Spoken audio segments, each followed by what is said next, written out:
이화영 전 경기도 평화부지사가 검찰 조사를 받으면서 술판을 벌였다라는 이야기가 지금 뭐 일파만파 파문이 커지고 있습니다.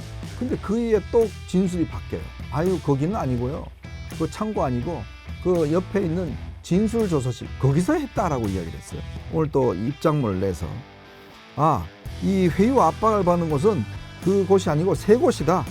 이렇게 또 입장을 바꿔버렸어요. 이재명 대표가 연일 100% 사실이라고 이야기하는데 뭐가 사실이라는 거죠. 본인 이화영 부지사도 진술을 바꾸고 있어요. 그러면 100% 사실이라고 그러면 뭔가 증거라도 하나 내놔야 될 거 아니겠어요. 근데 하나도 지금 못 내놓고 있으면서 검찰만 지금 압박하고 있고 왜 이렇게 무리하게 밀어붙일까요? 검찰의 회유에서 이 진술이 구성이 됐다. 이런 주장으로 넘어가면 그래야지만이 이것이 이제 탄핵될 수가 있거든요. 그러면 이재명 대표는 이 사법리스크가 벗어나게 되는 거죠.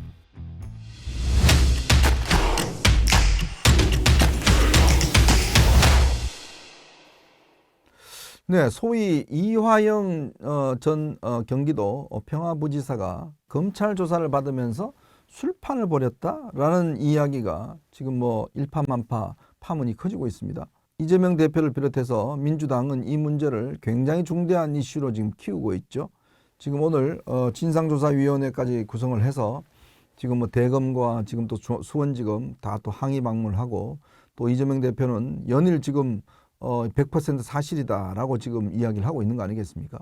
만약에 예를 들어서 진짜 이게 사실이라면 정말 이거는 검찰을 해체할 정도로 굉장히 저는 중대한 문제라고 봅니다. 아니, 조사를 받고 있는 사람이 피고인이 다른 사람과 함께 어떤 이 반대편에 있는 피고인과 함께 검사방에서 그 검찰청 안에서 뭐 술도 먹고 무슨 회도 먹고 했다?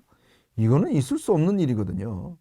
근데 왜 이런 주장이 나왔을까? 참 이게 들춰보면 의문이 한두 가지가 아닙니다. 자, 우선 지금 이화영 부지사가 이 주장을 지난 4월 4일 날 공판 거의 마지막에 최후 진술할 때 이 이야기를 제기를 했어요. 이게 그동안 한 480번에 걸친 이 변호인과 가족들 면회에서는 일체 이야기를 하지 않았던 겁니다. 근데 이거 자기한테 유리한 주장이거든요. 왜냐? 진술을 회유했다라고 하면 자기의 어떤 주장 자체가 일단 긍정적으로 일단 작용하지 않겠습니까? 그런데 지난해 6월 달에 이걸 했다. 처음에는 그 1313호 검사방 옆에 있는 창고에서 거기서 김성태, 방용철, 쌍방울 관계자들과 술도 먹고 회도 먹었다. 이렇게 진술했거든요. 그러면서 진술을 회유하더라라고 했는데 그러면서 이거 이재명 대표가 막 키워버렸어요. 선거 끝난 다음에 100% 사실이다. 이럴 수가 있느냐 막 키워버렸는데 근데 그에 또 진술이 바뀌어요. 아유, 거기는 아니고요.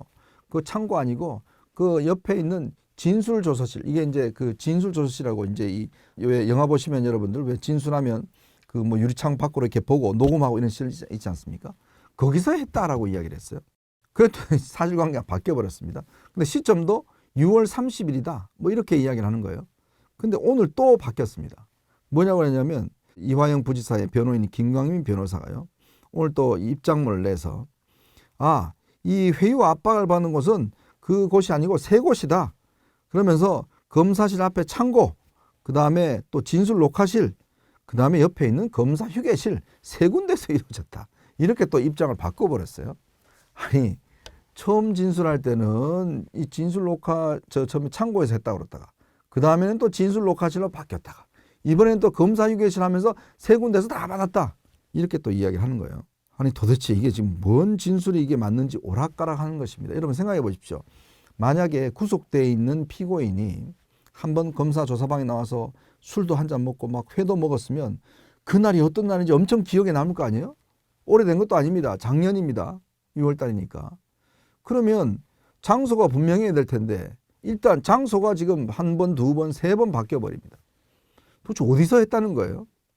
자, 그리고 이제 뭐 CCTV 뭐 공개하라고 하는데 보니까 CCTV는 복도에만 있는데 한 달 동안만 촬영하고 다 지워진답니다. 뭐 보통 다 그렇잖아요.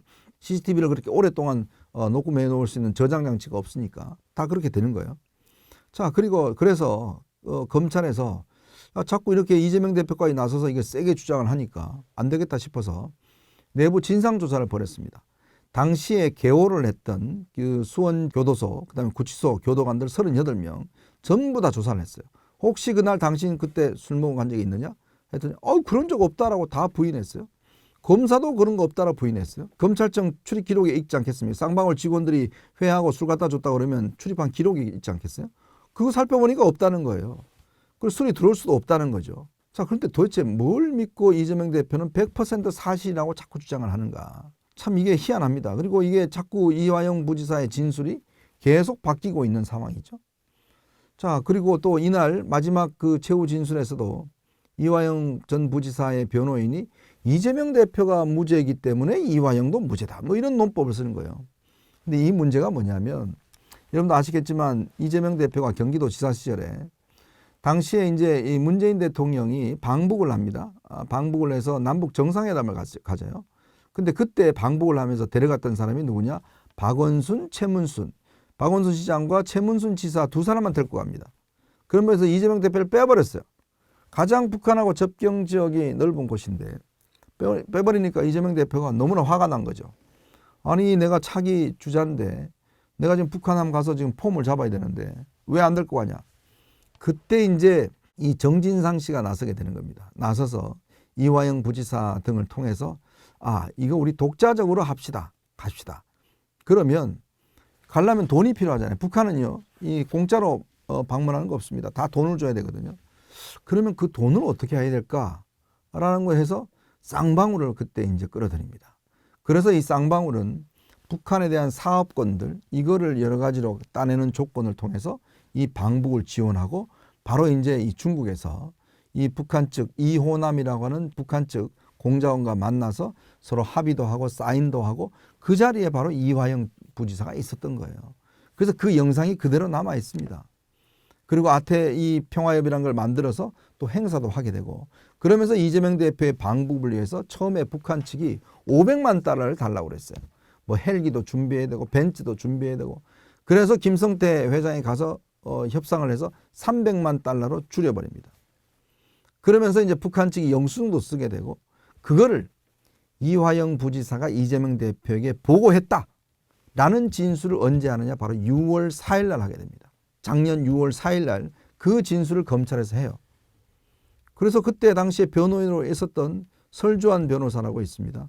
민주당 법률위 부위원장이었어요. 제가 설주환 변호사한테 물어봤어요. 그때 혹시 뭐 압력이나 이런 게 있었냐? 전혀 없었어요. 그냥 옆 있는 자리에서 편안하게 그냥 진술 다 했습니다. 이재명 대표 보고했다고. 근데 그 다음에 이 진술 조서가 이 공개가 되니까 그 부인이 난리가 났습니다. 부인이 막 법정에서 막 이화영 부지사한테 소리 지르고 당신 그렇게 하면 안 돼라고 이야기를 하고 갑자기 변호사를 해촉을 시켜버렸어요. 그랬더니 이화영 부지사는 난 내 뜻 아니다라고 뭐 법정에 나와서 이야기하고 법정에서 부부 싸움이 또 붙어버렸습니다. 그런 많은 우여곡절을 겪었습니다. 우여곡절을 거치면서 결국 이화영 부지사가 진술을 바꾸어버립니다. 보고한 적 없다라고 바꾸어버려요. 그러면서 이제 그때 당시에 민주당이 뭐 그 압박을 놓고 박찬대 최고위원이 백모 씨라는 부인을 만나고 뭐 등등 여러 가지 일이 있었고 또 이 진술조서를 받아서 공개하고 뭐 이걸 진술을 뒤집기 위한 여러 가지 압력과 노력이 있었어요. 그러면서 이제 이 마지막 이 최후 진술 때 그때 술자리가 있었다라는 이야기를 하게 되는 겁니다. 근데 지금 검찰은 전혀 그런 사실이 없다는 거죠. 왜 이렇게 바뀔까라는 걸 살펴보면 지금 이재명 대표가 여러 가지로 지금 재판을 받고 있습니다. 그런데 그 중에서 바로 이 문제가 지금 또 걸려 있는 겁니다. 즉 만약에 이재명 대표가 이런 방북 사실을 보고받고 알았다 그러면 이건 굉장히 중대한 문제가 돼요. 외환관리법 위반이라든지 여러 가지 어떤 이 혐의가 적용이 됩니다. 근데 검찰이 지금 이재명 대표를 기소를 안 하고 있어요. 왜냐? 이화영 부지사가 보고했다는 진술이 법원에서 인정을 받아야 그 다음 수순으로 이재명 대표를 수사할 수 있는 겁니다. 그렇기 때문에 이화영 부지사의 이 진술은 굉장히 중요한 진술이겠죠. 근데 지금 이화영 부지사는 본인의 진술을 번복하고 있잖아요. 근데 법원에서 만약 지금 구형이 15년 내려졌는데 실형을 선고하면서 그 진술의 신빙성을 줘버리면 그러면 검찰은 그 진술서서를 근거로 해서 이재명 대표를 수사하고 영장까지 칠 수도 있고 기소도 할 수 있습니다. 그러니 이 문제가 이재명 대표 입장에서는 굉장히 중요한 문제죠. 그래서 최근에 제가 민주당 쪽 인사를 만나보니까요. 이재명 대표 얼굴 표정이 이렇게 썩 좋지 않다 합니다. 아니 지금 엄청나게 좋아야 될 때잖아요. 지금 합해서 192석하고 승리하고 지금 뭐 자기 당대표도 거의 추대 분위기로 하고 뭐 완전 이재명 다 하는데 왜 얼굴 표정이 안 좋을까요? 바로 이 문제 때문에 그렇습니다. 만약 이 문제가 뒤집혀지지 않으면 본인은 또 한 번의 사법 리스크를 또 한 개 겪게 되고 이 사법 리스크는 굉장히 중대한 문제가 됩니다. 지금 이화영 부지사 15년 구형됐잖아요. 근데 여기서 유죄가 나오면 이재명 대표도 꽤 어려운 상황이 되죠. 그래서 총력전을 펴고 있는 것 같습니다. 이 총력전이라는 게 지금 이재명 대표가 연일 100% 사실이라고 이야기하는데 뭐가 사실이라는 거죠? 본인 이화영 부지사도 진술을 바꾸고 있어요. 여기서 먹었다, 저기서 먹었다, 저기서 먹었다. 근데 본인은 처음부터 이거 들어보니까 100% 사실이다. 그러면 100% 사실이라고 그러면 뭔가 증거라도 하나 내놔야 될 거 아니겠습니까? 그때 먹었던 무슨 녹취록이나 아니면 사진이나 뭐 어떤 사람이나 뭐라도 하나 내놔야 될 거 아니겠어요? 근데 하나도 지금 못 내놓고 있으면서 검찰만 지금 압박하고 있고 이거 특검까지 가야 된다. 뭐 이런 주장도 나오고 있습니다. 왜 이렇게 무리하게 밀어붙일까요? 결국 이 진술 조서에 대한 타당성을 탄핵하면서 즉 검찰의 회유에서 이 진술이 구성이 됐다. 이런 주장으로 넘어가면서 그래야지만이 이것이 이제 탄핵될 수가 있거든요. 그러면 이재명 대표는 이 사법 리스크가 벗어나게 되는 거죠. 특히 이번 선거에서 대부분 다 또 이재명 대표 덕에 당선된 분들은 아주 그냥 필사적으로 지금 가서 열심히 얼굴 내밀고 지금 뭐 항의 시위 때 가고 막 하고 있습니다. 이번에 보지 않습니까? 이재명 대표 충성하지 않으면 공천 안 된다는 거 다 봤기 때문에 학습 효과가 있는 거거든요.